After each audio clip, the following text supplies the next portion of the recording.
네, 안녕하십니까. 공도림 한국사 기본 이론 강의를 진행하고 있습니다. 제가 지난 시간에 붕당정치 전개 과정에서 숙종, 경종 때까지의 사실들을 살펴봤습니다. 숙종대 때에 여러 차례 거친 환국이 있었죠. 경신, 기사, 갑술한국, 그리고 이제 위에 무고의 옥도 있었고요. 그렇죠? 또 마지막에 보면은 무고의 숙종대 때 지금 정책 편청 과정을 말씀드린 겁니다. 지난 시간에 바로 앞 시간에 말씀드렸었던 부분이죠. 병신 처분이라든가, 그렇죠? 정유 독대 이런 부분도 있었고요. 1년은 이제 경종대에 들어와가지고 두 번에 걸친 사화가 있었죠. 신축 사화와 이민 사화. 그래서 1721년 신축년 하고요. 그다음에 1722년 이민년에 걸친 두 번을 걸친 사화입니다. 이 사화는 소론이 노론을 친 거라고 그랬죠. 그래서 신축년 때에 신축 사화 때의 노론, 그러니까 노론이 이제 경종의 무자다병을 근거로 왕세제 그리고 이제 세제 대리청령을 주장했다가 제거된 사건이 신축사화라고 그랬잖아요. 그리고 그의 아들들이 이제 귀양간 아들들이 삼급수 살해 사건을 계기로 해가지고 또 처형이 됐습니다. 그게 이제 이민사화였었죠. 앞 글자를 따서 신임사화다라고 말씀을 드렸습니다. 여튼 경종대 때 두 번에 걸친 사화를 통해서 당시 그 소론이 집권하게 됐고요. 노론 제하로 이제 밀려나게 되는 거죠. 자, 문제는 경종이 무자다병한다고 그랬습니다. 자, 한번 봅시다. 자식이 없죠. 자식이 없고요. 그리고 이제 병치레를 많이 했다라고 하는 겁니다. 그래서 이제 경종이 집권 4년 만에 단명을 했습니다. 그리고 이제 그의 영종대 때 왕세제로 책봉이 됐었던 누구죠? 연인군. 연인군이 뭐로 등장했냐면은 영조로 즉위를 하게 되는 것이죠. 그렇죠? 근데 그 영조의 즉위 과정을 보면은 좀 미스터리한 부분이 굉장히 많아요. 일단 이제 영조가 즉위하던 해에 경종의 부인이 있습니다. 부인이 선의왕후인데요. 원래는 경종하고 선의왕후는 원래는 정비는 아니고요. 후비입니다. 후비. 첩이죠. 일종의 첩이 되는 거고요. 원래 부인은 정비는 단의왕후입니다. 근데 단의왕후가 경종이 세자 시절에 죽었어요. 이제 경종의 왕위 언론 이후에 그 단의왕후 이후에 이제 계비로 선의왕후가 정비가 되는 겁니다. 근데 문제는 이제 경종하고 선의왕후 사이에 자식이 없는 거예요. 방금 말씀드렸죠. 우리가 앞 시간에 말씀드렸습니다만은 경종은 무, 자, 다 병한다라고 말씀드렸습니다. 그러니까 자식이 없고 병치레를 굉장히 많이 했다 이거예요. 그러니까 경종대 때 그 과정 속에서 터진 사건이 아까 방금 말씀드린 두 번에 걸친 사화가 있었잖아요. 신축 사화와 이민 사화. 그리고 이제 신축 사화 그 자식이 없는 부분 그 관련이 돼서 터진 사건입니다. 이제 경종과 선의왕후가 있었을 때 이때 누가 있었냐면 왕세제.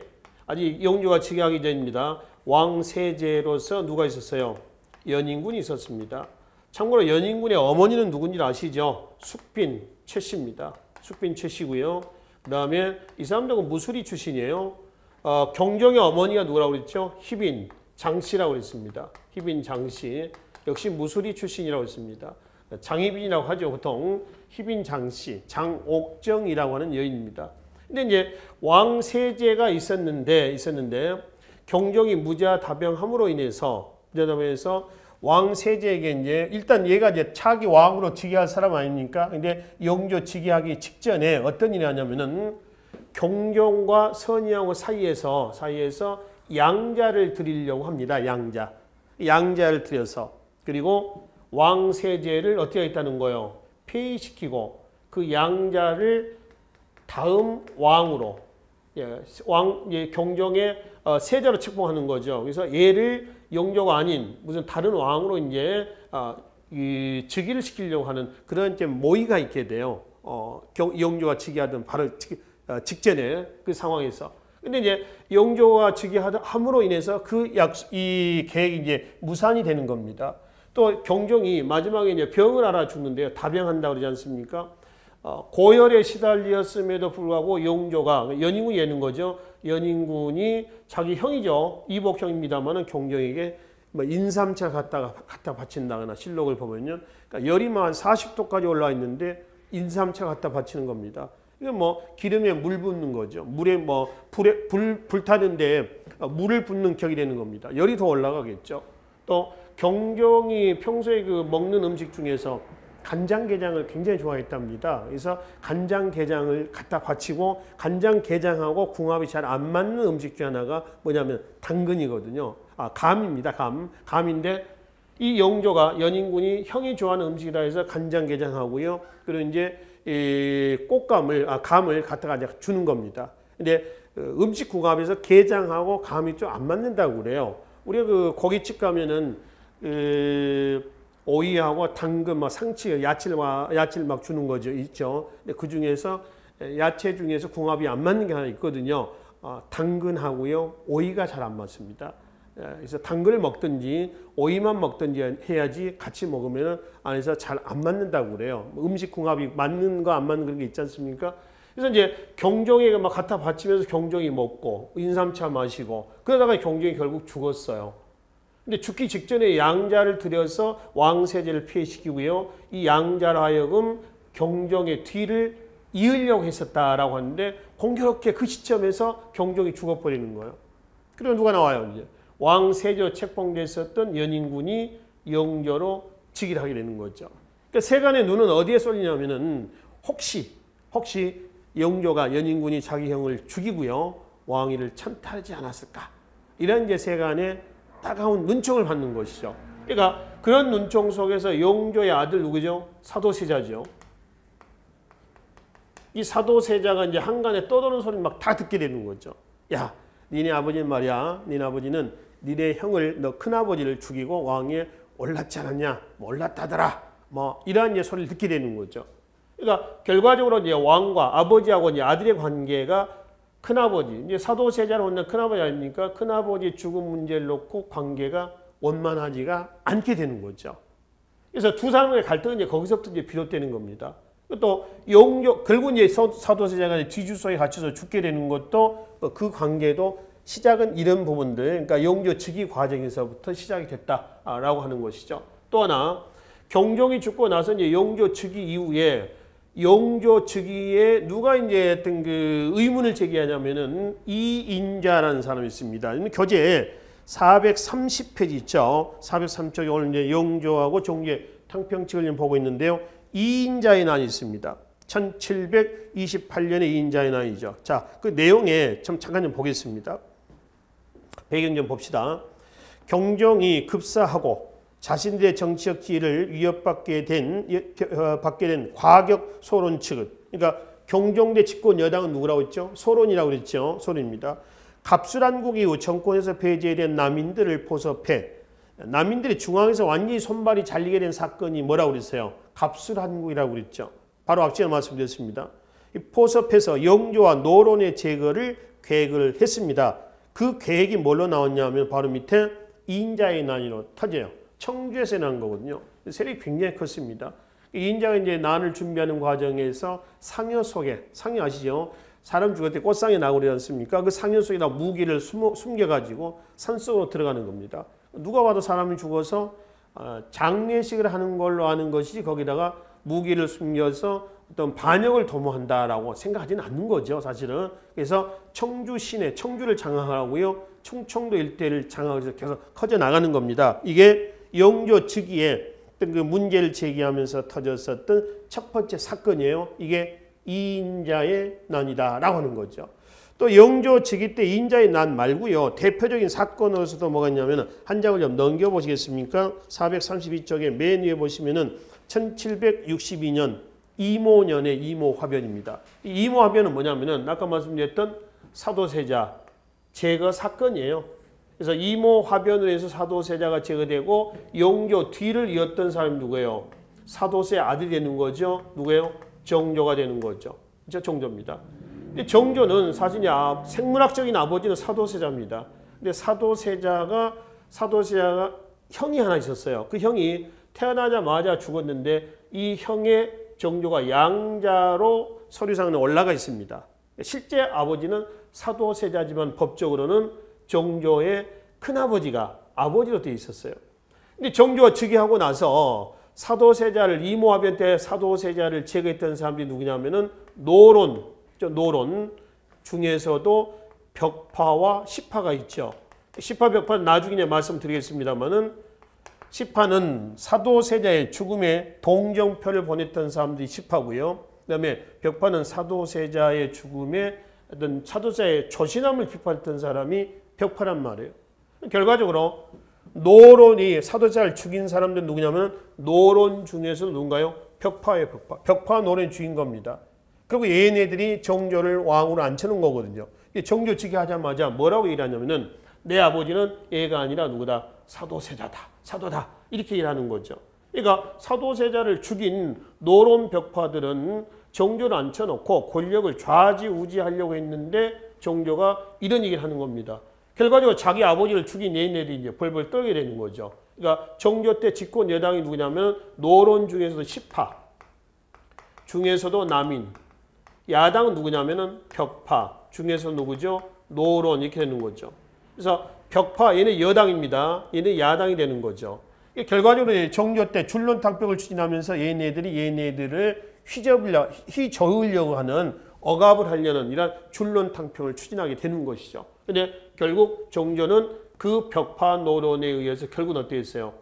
암살이 되죠. 물론 실록에는 병사로 되어 있습니다. 최근에 우리 학교에서는 암살로 봅니다. 그러니까 누가 암살했느냐? 벽파 노론에 의해서 아마 암살당하지 않았느냐라고 하는 거죠. 그러니까 정조 즉위 하면서 정조가 죽을 때까지요. 정조 제 시기에 암살 음모 사건이 굉장히 많이 나옵니다. 그 암살 음모 사건의 첫 번째 사건이 한 3, 4년 전에 영화로 나왔던 그 영린이라는 영화가 있습니다. 그 영린이라는 영화가 정조 암살 사건의 시발점이 된 거예요. 그 이후에 한 50여 차례 나옵니다. 결국은 1801년에 정조가 1800년에 정조가 암살이 되고 그 다음에 누가 나오죠? 정조의 둘째 아들이에요. 순조가 나오고요. 그 다음에 안동김씨 세도정치죠. 그 다음에 누가 나오죠? 헌종이 나오죠. 여기는 풍양조시 때입니다. 그 다음에 마지막 철종대 때 다시 안동김씨죠. 그래서 3대 63년간에 걸친 요 시기가 특정 외척들에 의한 정치 좌지우지됐던 세도정치. 정치엔 굉장히 문란해지는 거죠. 이런 상황 속에서 철종이 후사 없이 죽고 그 다음에 누가 나오죠? 고종, 흥선대원군의 둘째 아들이죠. 고종. 그리고 이제 마지막 누가 나오나요? 순종. 이렇게 나가는 거죠.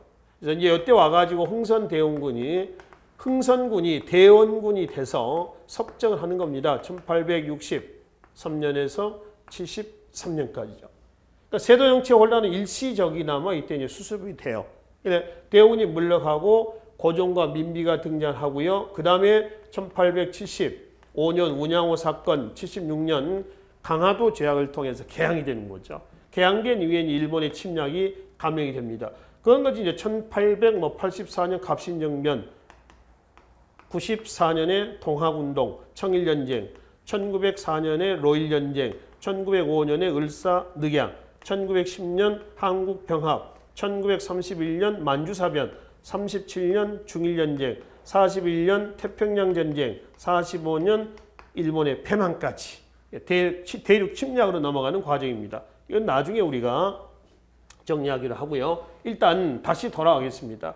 이제 영조가 즉위하게 된 그 과정의 사건들 좀 말씀드리고요. 영조의 탕평책과 정조의 탕평책을 중심으로 해서 살펴보자는 겁니다. 먼저 430쪽에 보시면은 영조의 탕평책에서 완론탕평이라는 얘기가 나옵니다. 완론탕평이라고 하는 건 뭐냐라고 하는 거죠. 그 배경 보기 전에 왼쪽 상단에 보시면 완론탕평이라고 하는 보충 설명이 좀 되어 있습니다. 좀 읽어볼게요.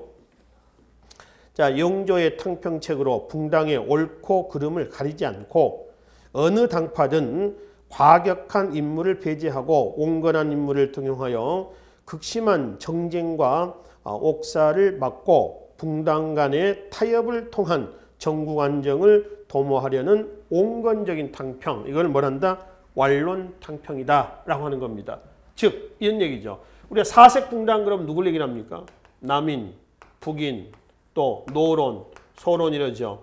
그래서 이제 남인이건 뭐 북인이건 노론이건 소론이건 붕당 관계없이 온건적인 인물을 뽑아가지고 그중에 좀 과격한 인물 말고요. 온건적이고 타협적인 인물을 뽑아가지고 신당을 창당하는 겁니다.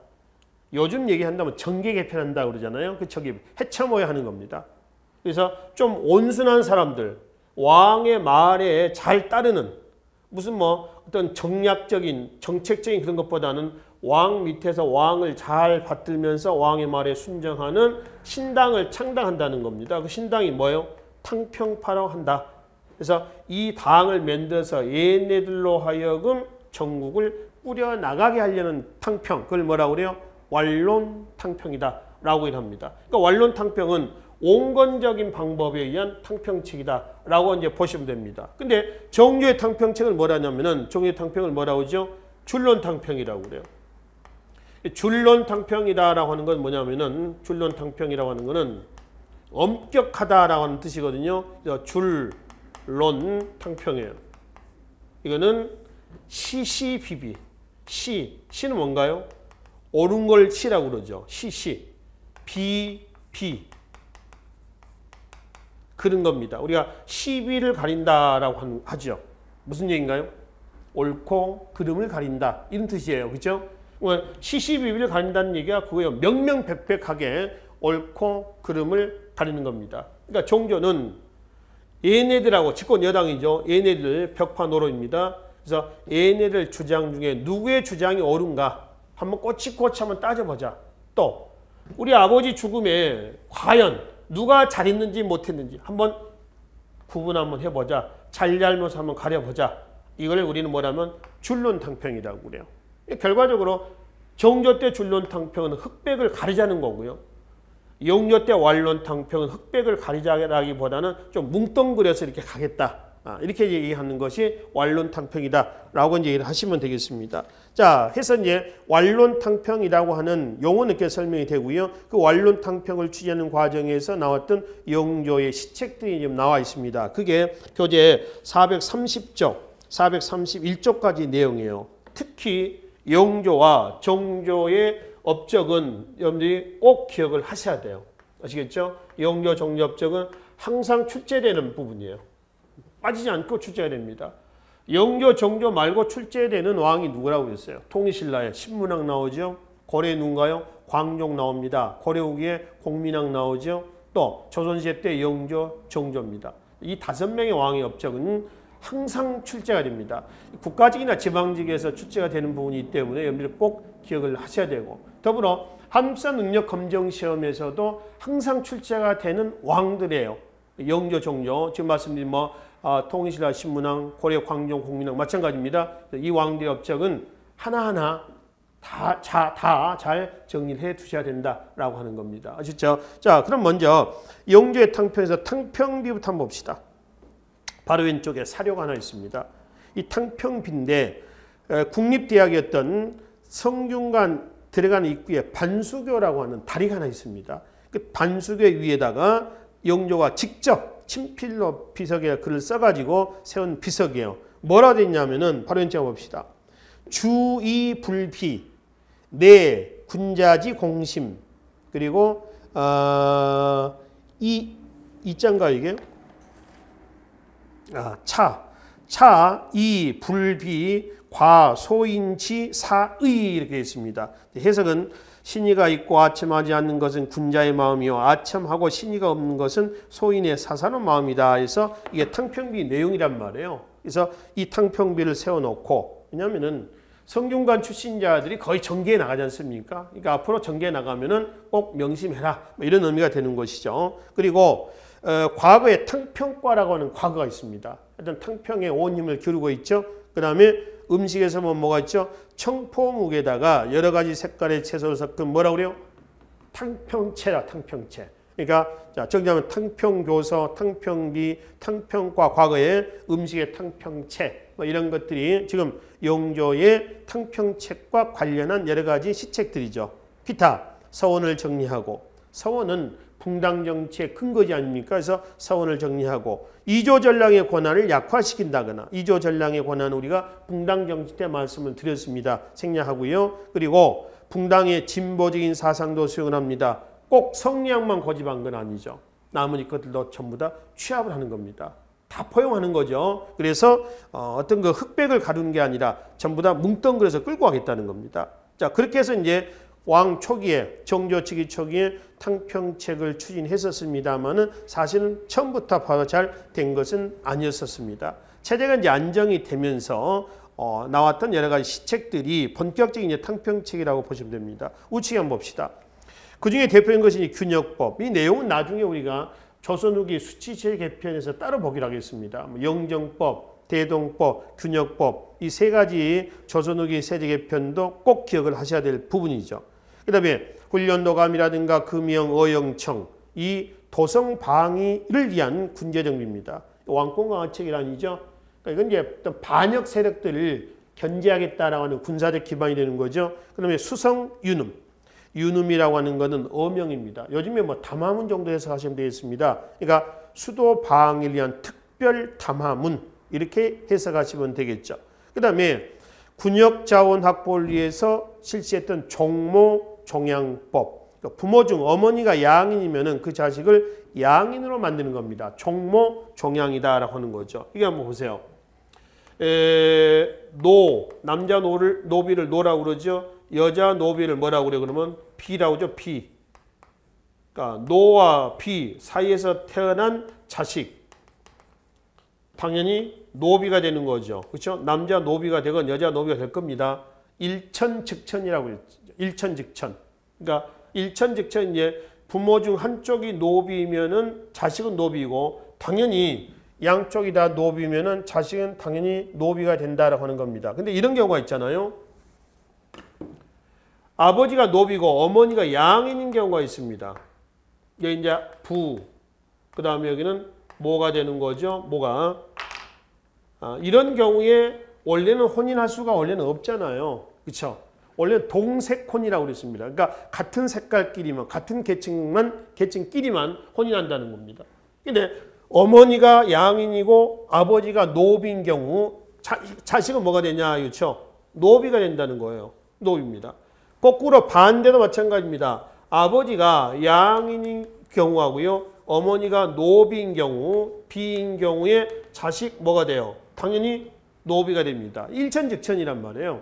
한쪽이 노비면 자식은 당연히 노비가 된다. 이런 얘기입니다. 근데 지금 영조 때에 종모, 종양이라고 하는 건 뭐냐면은 아버지가 노비입니다. 어머니가 양인입니다. 이런 경우에는 옛날엔 노비였는데 지금 이제 노비가 아니라 종모, 종양입니다. 어머니를 따라서 종양, 자식들도 뭐가 된다? 양인이 된다. 이런 얘기죠. 그렇죠? 이거는 양이 된다는 건 국가의 세금을 다 부담해야 된다는 얘기 아니에요. 그래서 그 종모종양법은 이거는 이제 군역 자원의 확보를 위해서 실시를 했다. 자식은 양이 된다라고 하는 것이죠. 그러면 노비공간법이라는 게 있습니다. 이 노비공간법은 공노비의 몸값도 산업의 몸값이 너무 많아서 반으로 줄이는 겁니다. 이를 노비공간법이라고 그러고요. 신세를 내잖아요. 그죠? 몸값을 낸다고. 그다음에 이제 신문고 제도를 부활합니다. 이건 이제 병조에서 관할을 했었죠. 병조에서. 원래 신문고는 태종대 때 실시가 됩니다. 연산군 때 폐지가 됐고요. 영조 때 다시 부활이 된 거죠. 원래 태종대 때 신문고는 의금부에서 관할을 했어요. 근데 연산군 때 없앴다가 다시 이제 지금 영조 때 부활하는데 이거는 병조에서 관할합니다. 이건 뭐 국방의 목적하에서 다시 부활이 됐던 것 같죠. 그럼 기록가입니다. 한자를 보시면은 로는 노인 노자입니다. 이미 기자고요. 그러니까는 노인들에게 나이 60 이상의 노인들에게 무인들이겠습니다. 시험을 봐서 관리로 중용을 시키는 제도입니다. 이건 1차만 있습니다. 초시, 복시 이런 게 있는 게 아니라 1차만 있다라고 하는 것이죠. 기록가. 이거는 나이 많은 사람들의 여론을 좀 좋게 만들기 위한 이런 목적에서 실시가 된 거죠. 그 다음에 이제 청계천 준설 사업이 영조 때에 대대적으로 단행이 됩니다. 이 이후에 1908년까지 2년에서 3년에 한 번씩 청계천 준설 사업이 단행이 돼요. 청계천, 서울 청계천 얘기합니다. 구불구불하는 것을 말이죠. 일직선을 이렇게 쭉 편다거나 또는 그 조선은 인구가 서울 인구가 많아지잖아요. 한 20만 정도 됩니다. 수도 인구가, 서울 인구가. 그러니까 인구가 많아지면서 이제 땔감을 남산 쪽이라든가 인왕산에 막 땔감을 떼다 쓰다 보니까 비가 많이 내리면은 산에서 막 모래가 쓸려 내려오는 겁니다. 그러니까 청계천의 수위가 점차 어떻게 낮아지는 거죠. 그러니까 그건 이제 흙과 모래를 파내는 준설 작업을 한단 말이에요. 그리고 곡선 구간은 직선을 이렇게 편다거나 이런 작업들이 영조 때 대대적으로 단행이 됐던 것이죠.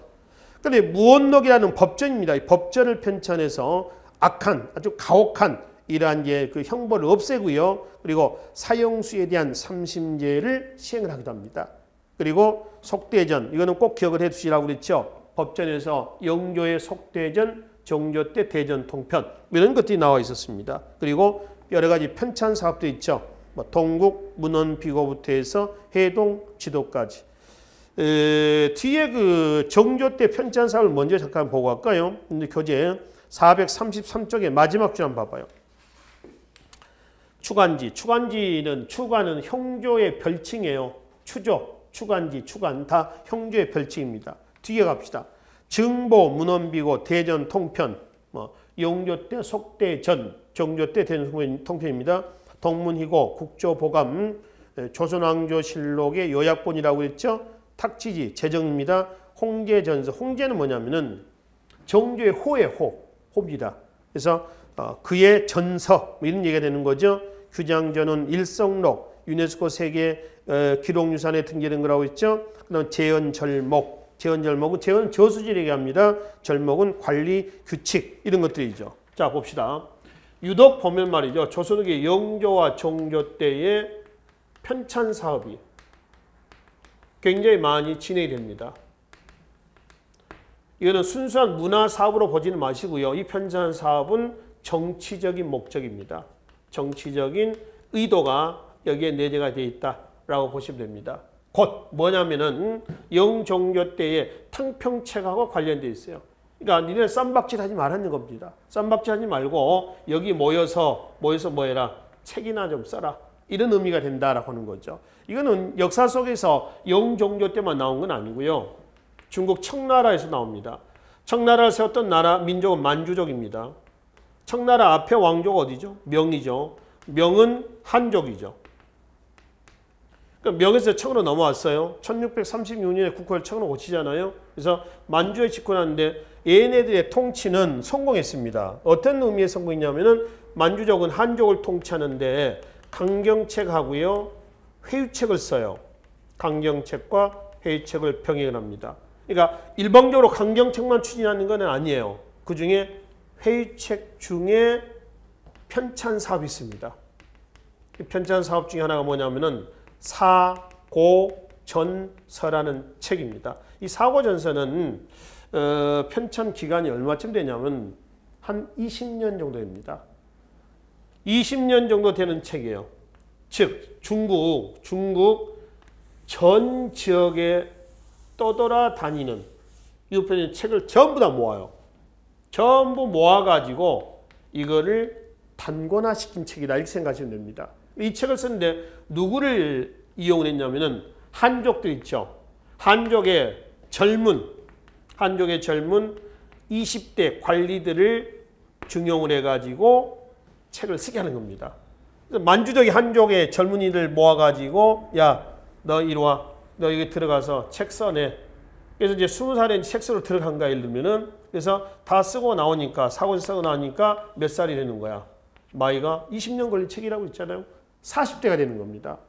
40대는 지금 나이로 보면 한 60대 가까이 됩니다. 평균 나이가. 고려시대 때 평균 수명이 한 40에서 45세 정도 됩니다. 우리나라에. 조선시대 때 평균 수명이요. 45에서 50세 정도 됩니다. 물론 개인차는 있습니다. 지금도 우리 평균 수명이 한 85 정도 되나요? 뭐 남여해서 여자가 조금 이제 평균 수명이 한 5살, 3살 정도 더 많죠. 물론 개인차는 있습니다. 이건 평균 수명일 뿐이에요. 그냥 아주 젊었을 때 사고나 병으로 죽을 수도 있고 그러지 않습니까? 그래서 이제 20대에 한족 20대 젊은이가 책을 쓰러 갔다가 나오니까 40이야. 20대 사고방식하고 40대 사고방식은 다르죠. 그렇죠? 20대는 좀 팔팔합니다. 도전적이고 반항아적인 기질이 좀 강해요. 근데 40대 사고방식은 어떻게 했어요? 말 그대로 요즘 얘기하시는 꼰대 정도의 사고방식을 갖고 있을 거 아닙니까? 그렇죠? 여기서 내가 잘못 보였다가 만주족이 밉보였다가 잘리면은 처자식은 누가 먹여 살려야 되며 여러 부모는 누가 공양해야 되며 이런 여러 가지 고민을 해야 될 나이가 40대다라고 하는 겁니다. 이거는 사람의 생각 자체를 바꿔버리는 거죠. 굉장히 고단수의 통치 방법이다. 그러니까 이거는 단순한 문화사업으로 보지 말고요. 아주 고단수의 통치 방법으로 보시면 됩니다. 이거에도 뭐 지정은제라든가 조세제도죠. 정세를 지세에 포함시켜서 은으로 걷어들인 겁니다. 그러니까 인두세를 안 걷어들이고 토지세로 합산시켜서 땅이 많은, 재산이 많은 사람만 세금을 내게 하는 겁니다. 흡사 조선후기의 대동법하고 같죠? 비슷하잖아요. 공납이 호세에서 전세화됐던 대동법하고 비슷한 내용들입니다. 일련의 이런 것들이 전부 다 만주족이 한족을 다스리는 데 있어서의 뭐요? 회유책에 해당이 된다라고 하는 것이죠. 이런 거하고요. 영종조 때 편찬 사업이 똑같은 맥락에서 이해를 하시면 된다라고 하는 거죠. 아시겠죠? 이러한 분위기 속에서 영종조 때에 조선후기 때 실학이 중흥기를 이루게 됐다라고 하는 겁니다. 우리가 실학의 중흥기 그러면 언제 때요? 영종조 때를 얘기합니다. 근데 정조가 암살이 되죠. 죽고 나서 어때요? 실학이 딱 끊기는 겁니다. 끊기면서 우리가 이제 앞에 근세 문화에서도 한번 말씀드렸잖아요. 조선 후기 때 가면은 그림이라든가 그렇죠? 이런 부분에서도 세도 정치로 인해서 복고적인 문인화로 돌아갑니다. 이거는 실학이 중단이 됨으로 인한 결과물이다라고 얘기를 하시면 돼요. 예를 들어서 뭐 역사에서는 가정은 없습니다만은 실학이 정조가 죽지는 않고요. 계속 유지가 됐다. 개혁 정치가 진행했다라고 한다면은 뭐 세도 정치 없을 수도 있습니다. 열강의 침략에 효율적으로 대처할 수도 있었을 거예요. 또 개항은 안 한다 이런 개념은 아니지만은 그러니까 내적인 안정을 갖춘 다음에 개항도 하고 이렇게 됐다면은 아마 조선 후기의 개항 시기 때 열강의 침략이 조금 덜하지 않았을까 이렇게도 얘기해 볼 수 있다라고 하는 겁니다. 여튼 영종조 때 편찬 사업에 대해서 먼저 말씀을 드렸습니다. 그래서 이제 영조의 탕평책은 영조 즉위 시기에 어느 정도 효과를 봤죠. 그러나 결론은 잘 안 됐습니다. 특히나 432쪽의 이모화병 같은 경우는 영조의 탕평책에 대한 반발에서 터진 대표적인 사건이고요. 또 왼쪽 그 위에 보시면 1755년에 나주 괴서 사건도 있습니다. 이인자의 난, 나주 괴서 사건은 영조 즉위 과정에서 혹은 영조의 탕평책에 대한 반발에서 터진 사건이다. 이렇게 해석을 하시면 되겠습니다. 그리고 이모화변을 계기로 시파와 벽파로 나눠집니다. 이거 한번 봅시다. 시파, 벽파의 주 세력은 노론이에요. 근데 노론만 있는 건 아니잖아요. 소론도 있고, 그렇죠? 또 남인도 있고, 그럴 거 아닙니까? 근데 주로 이 노론, 소론, 남인 중에서 일부가 뭐가 된다? 시파가 되고요. 일부가 뭐가 된다는 거죠? 벽파가 되기도 합니다. 그러니까 시파에도 노론, 소론, 남인이 있고 벽파에도 노론, 소론, 남인이 있다라고 하는 겁니다. 시파는 사도세자 죽음에 동정표를 보냈던 사람. 그러니까 정조 즉위에 당연히 아버지 죽음에 동정표를 보냈던 누구를 시파를 끌어안았고요. 시파 중에서도 누구를 끌어안았냐 그러면 누구죠? 남인입니다. 왜 남인이냐 그러면은 노론, 소론, 남인 중에서 현재 가장 세력이 미약했던 사람이 누구라고 있어요? 남인입니다. 왜 남인이 되냐 그러면은 경종 앞에 왕이 누구였니? 숙종이지. 숙종대에 3번에 걸친 환국이 있었지. 자, 경신환국, 기사환국, 갑술환국이 있었습니다. 1694년에 갑술환국. 이건 누가 누구를 친 거라고 그랬어요? 서인이 누구를? 남인을 친 겁니다. 그렇죠? 그래서 남인이 중앙에서 완전히 손발이 잘린 것은 17세기 말 갑술환국이에요. 남인이 거의 이제 중앙에서 잘리고 지방으로 내려가 있는 상태입니다. 그러다가 경종, 영조를 건너가지고 정조 때 와서 정조는 나의 개혁 정치의 핵심 참모 역할을 해줄 세력들을 찾고 있었던 중 새롭게 중앙 정계에서 놀던 이 세력이 아니라 지금 갑술환국 이후에 제야의 칩거에 있어서 누구죠? 이 남인들 있죠? 얘네를 끌어안게 되는 겁니다. 그래서 정조 때 집권 여당은 시파 중에서 남이 되는 거고요. 야당은 벽파 중에서 누구죠? 노론이 된다라고 이제 보시면 되겠습니다. 그래서 이제 정조의 탕평책은 앞서 말씀드린 줄론 탕평이다. 특히 정조의 줄론 탕평은 흑백을 가리자. 이런 얘기가 되는 것이죠. 그 적극적인 탕평책에서 셋째 줄론 잠깐 보겠습니다. 이 문장은 2009년에 2018년에 국가직에서 출제가 됐던 부분인가요? 2016년에 한번 출제가 됐던 부분이죠. 자, 하나의 달빛이 땅 위의 모든 강물에 비치니 강물은 세상 사람들이요 다른 태극이며 그 태극은 바로 나다. 그래서 나 누구죠? 정조가 되는 거죠. 만천명월 주인홍이라고 하는 글입니다. 예, 정조를 지칭하는 것이죠. 자, 그러면 정조의 출론탕평의 내용들 좀 살펴보기로 하겠습니다. 맨 밑에 봅시다. 인재중용이 있습니다. 이건 물갈이 한번 하겠다는 거죠. 통일신라 신문왕대 때 국학을 통해 가지고 육두품들을 중용하죠. 그래서 인재등용입니다. 고려 광종이 왕권 강화 정책을 추진하면서 과거 제도를 통해서 새로운 인재를 끌어들이죠. 그래서 신구 세력의 세대 교체를 단행을 하죠. 그렇죠? 고려 공민왕이 과거 제도를 통해서 정비에서 신진사대부를 끌어안습니다. 역시 물갈이하는 거죠. 조선 후기 흥선대웅인데요.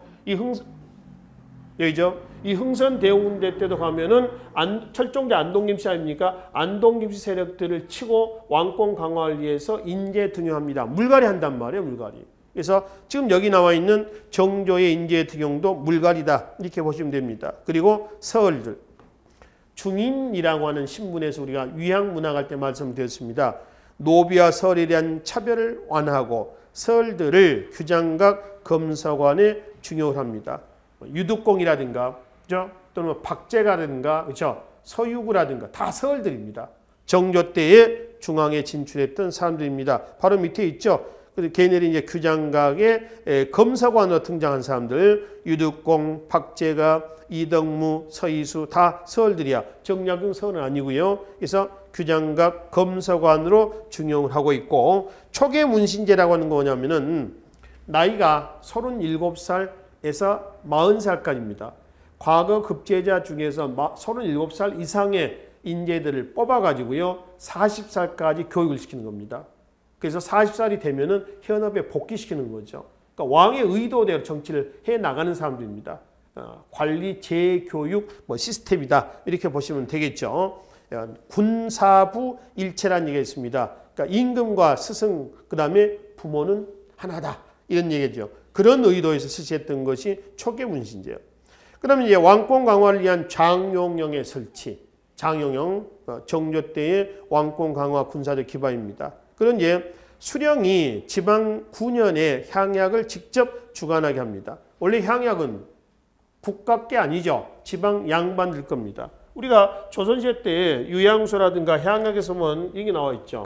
향약의 조직을 보면 맨 위에 누가 있었어요? 약정이 있었고요. 약정, 고문이죠. 회장을 뭐라고 하죠? 도약정. 부회장을 뭐라고 했죠? 부약정. 총무를 뭐라면 직월이라고 직월. 농민은 자동으로 거기에 포함이 된다라고 말씀드렸습니다. 이게 조선시대 향약이에요. 우리나라 향약은 지역 단위 향약이야 아니면 친족 단위 향약이야? 지역 단위 향약이야. 이게 이항에 예를 들어서 애안 향약이다 그러면은 애안 지방의 양반들, 산림 양반들의 조직이 이렇다라고 하는 겁니다. 근데 이거를 지방의 누구한테? 수령한테 관할하도록 한다라고 하는 것이죠. 확실한 중앙 집권 아닙니까? 그 다음에 이제 수원을 육성합니다. 수원 화성을 얘기합니다. 화성이 이제 아버지의 무덤, 사도세양 무덤이 서울의 배봉산. 배봉산 어디냐면 지금의 서울 시립대학교 쪽에 산이라기보다는요 한 300m 정도 되나요? 조금만 언덕 정도 되는 산이 하여튼 산입니다. 산은. 그 배봉산에 있었는데 그거를 수원 화성으로 옮기는 겁니다. 옮겨서 이제 수원을 제2의 수도로서 육성해 나가는 거죠. 그래서 왕권 강화의 상징적인 수도로 삼는 겁니다. 거기에 수원을 육성하기 위한 재정 보충책도 있고요. 또 수원 축조할 때, 화성 축조할 때 기록을 남겨놓은 것도 있죠. 화성 성역 위계입니다. 그리고 화성 왔다 갔다 할 때 그 기록을 써놨던 책도 있습니다. 원행, 을묘, 정리, 의계. 또 화성 행차 때 일반 백성들하고 접촉할 때 백성들의 의견을 청취하는 뭐죠? 격쟁상언이라고 그러죠. 격쟁이라고도 일합니다. 그래서 소통하는 거죠. 전부 수원 왔다 갔다 할 때 만들어진 나왔던 시책들이 있습니다. 또 경제정책에서 얘기가 되겠지만은 통공정책 1791년입니다. 이게 간절은 신해년입니다. 그래서 뭐라고 하냐면 신해통공이라고 그래요. 통공이라고 하는 거 뭐냐면 통하게 한다는 겁니다. 공은 함께죠. 그러니까 특정 계층들만 독점하게 하는 것이 아니라 모두 다 함께 할 수 있도록 제재를, 규제를 풀었다라는 뜻이에요. 언제요? 신해년에. 그래서 신해통공이라고 하는데요. 수공업에서는 수공업자의 명단을 적어놨었던 공장안을 폐지한 조치, 그 다음에 상업에서는 시전 상인에게 줬었던 금, 난, 전권이라고 하는 특권을 폐지한 조치, 이걸 우리는 신해년의 신해통공이다 이렇게 합니다. 이게 단순히 이거는 경제적 조치는 아니고요. 나중에 또 경제표에서 보겠지만은 이 수공업자와 또 상업 상인들 있죠. 이 돈, 경제적인 기반들 아닙니까? 이 돈과 당시 야당 누구죠? 노론 있죠. 얘네들하고의 결탁을 막자라고 하는 겁니다. 요즘 얘기를 한다면 뭐냐면은 이런 의미죠. 그러니까 뭔가요? 유착의 고리를 어떻게 하겠다? 끊겠다는 겁니다.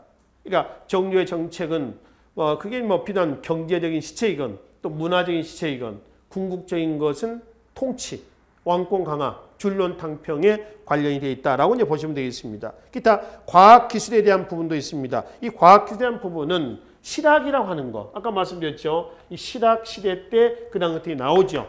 이 실학이라고 하는 데서 우리 확인해 볼 수 있죠. 이거는 정조 때만은 아니고요. 영조 때도 여기에 해당이 되겠습니다. 그러니 아까 우리가 서두에서 말씀드렸었던 뭐죠? 바로 편찬 사업 이런 것들도 문화적인 업적으로서 일을 하시고 뒤에 보시면은 434쪽 맨 밑에 천주교 박해도 있고요. 이거는 추조 적발 사건이라든가 그다음에 추조는 그 형조의 별칭을 얘기를 합니다.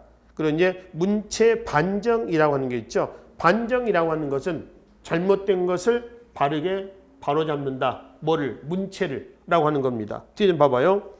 박전의 열알기라든가 홍대영의 의사문답 등이 지나치게 품위를 상실하고 또 이 문체가 자신의 정치 노선에 대한 도전이라고 생각해서 이른바 문체 반정을 일으켜서 신문체를 억압했다라고 하는데 사실 순수한 의미의 문체 반정은 아니고 이것도 역시 뭐예요? 정치적인 의도가 내재가 되어 있습니다. 여기 나오는 박지원이라든가 아니면 홍대영이라든가 이는 전부 다 누구냐라고 하는 거죠. 전부 노론들이에요. 노론. 그러니까 노론들에 관련된 정치, 경제, 어떤 사회, 문화 모든 걸 전부 다 억압하겠다라고 하는 그런 의도가 여기에 담겨져 있다라고 하는 겁니다. 이게 정조 때의 뭐예요? 줄론 탕평입니다. 그래서 영조와 정조 제2시기에는 그나마 어느 정도는 왕권이 강화가 됐습니다. 근데 정조의 그다음 줄론 탕평에 대한 반발이 결국 노론, 벽파 노론들에 의해서 정조가 암살이 되고 순조가 즉위하면서 바로 세도 정치로 들어가는 것이죠. 누구죠? 안동김씨, 북양조씨, 여기 누구? 다시 안동김씨. 그렇죠. 이 세도 정치가 3대 몇 년이냐면 63년 정도 진행이 됩니다. 이 세도 정치 기간 동안에 크게 나왔던 모습이 정치 기강이 문란해졌다. 특히 비변사를 중심으로 한 정치의 문란, 그 다음에 전정과 군정과 환곡의 문란, 삼정문란이라고 그러죠. 그중에 가장 문란은 환곡입니다. 마지막 하나는 뭐냐면 열강의 통상요구입니다. 우리나라의 최초로 통상을 요구해왔던 나라가 영국입니다. 1832년 로드 아머스토라는 배가 들어와서 통상을 요구하죠. 그래서 위기의식이 고조가 되고 있었죠. 이런 배경에서 순조, 헌정, 철종 계속되는 상황에서 누가? 고종이 12살의 왕이 오르고요. 어린 나이에 왕이 오르자 그의 아버지 흥선군이 대은군이 돼서 섭정을 합니다. 섭정을 하면서 바로 직전에 세도 정치에 이거를 극복하려는 노력을 단행을 하죠. 이거를 극복하겠다 그래서 뭘 하죠? 왕권 강화책. 비변사를 없애고 비변사 가지고 있는 기능을 전부 해체합니다. 또 뭐 경복궁을 중건한다거나, 그렇지? 서원을 철폐한다거나 전부 왕권 강화책이에요. 그럼 삼정문란을 수습하기 위한 뭐가 나오죠? 흥선대원의 민생 안정책이 나옵니다. 그래서 삼정, 전정의 문란을 수습하기 위한 양전사업, 군정의 문란을 수습하기 위한 호포제, 그리고 환곡의 문란을 수습하기 위한 사창제 실시 이런 거죠. 그 다음에 통상 요구에 대해서 하지 말자 통상 수교 거부 정책을 추진하는 겁니다. 이 과정에서 병인 박해, 병인 양요, 제너럴 셔머너 소각 사건, 그로 인해서 터진 신미양요, 또 1868년에 독일 상인 오페르트 도굴 사건, 뭐 이런 것들이 전부 이 과정에서 나타나게 되는 것이죠. 그래서 대응군의 개혁 정책은 딱 10년 정도 집권하는 과정에서 이 시책들은 세도 정치 때 이러한 시책에 대한 극복책으로서 얘기하시면 되겠죠. 근데 아까 잠깐 말씀드렸죠. 1813년 대응군이 물러가고 그리고 고종과 부인 누구죠? 민비, 명성황후죠.